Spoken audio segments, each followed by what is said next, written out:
Shot in the head and neck. She is Malala Yousafzai. Some of you may ever hear her name, her story, or maybe not at all.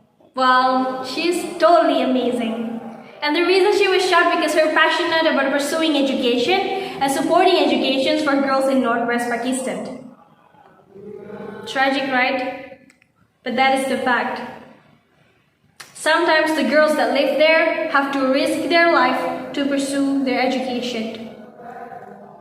And now, Benny K. Harmon. I bet all of you know this guy. Well, I knew him since October when Indonesia in its very chaos situation because omnibus law. But I'm not going to talk about that because it relates to politics and I had enough with politics. I'm so sorry. It's been a tough year for me. But there is a moment that got me so interested with this case, and that is when he tried to convey his interruption, but then someone turned off the microphone so that he cannot deliver it. And the third is Mina. She is 55 years old from Banyumas, who was sentenced to 1.5 years in 2009, only for stealing 3 cacao pots which cost no more than 10,000 rupiahs.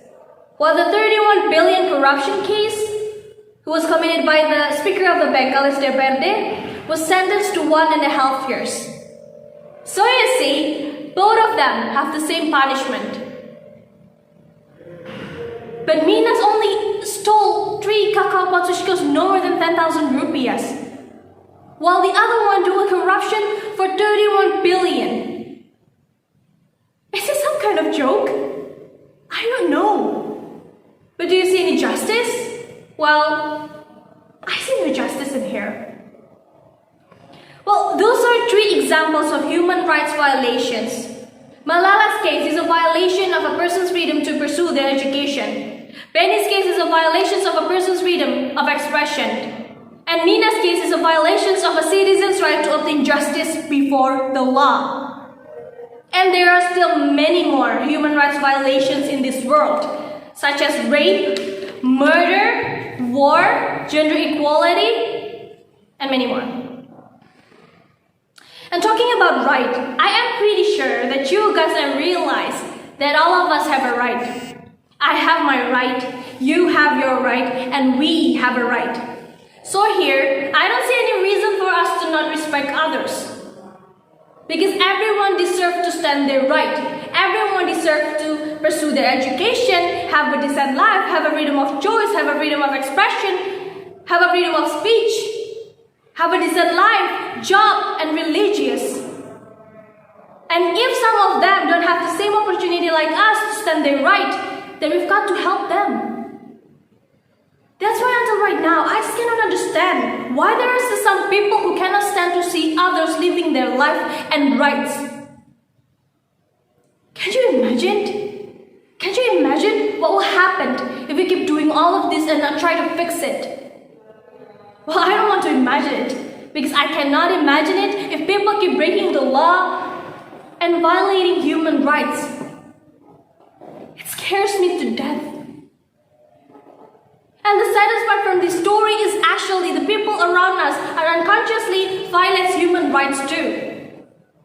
Let's see the simple example. Sarah Alissa Desriana. Do you know her? Well, I know her. It's me. I'm right here. In my 20s, my hardest time in my life, when I try so hard to be mature and I don't understand why the people around me keep saying that they feel insecure about themselves. But now I get it. I know that feeling. And sometimes it's not because of us, but because others, the people around us. You know, that feeling when you try so hard to be mature, to be brave, confident, and look beautiful in front of the people around you. But then someone out of nowhere say that, why you look fat? I think you're getting bigger. You don't fit in that dress. Gosh, you'll be more beautiful if you have a white skin. I think you'll differ with your other sisters. Your sisters are skinny. Those words, guys, everyone keeps saying that to me when they met me. And it's killing me.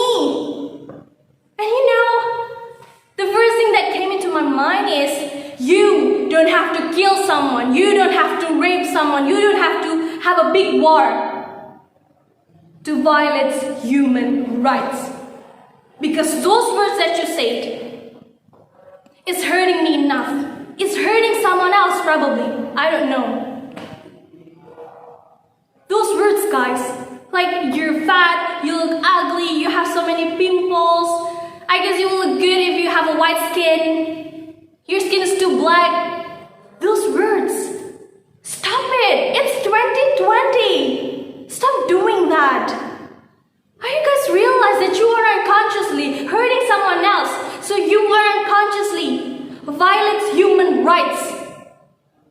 Stop doing that and show your respect to others. And try to understand that the words that you said might have a possibility to violate human rights. Show your action in rejecting human rights violation. And let's start with the simple and smallest things. And that is, start with yourself. Thank you so much.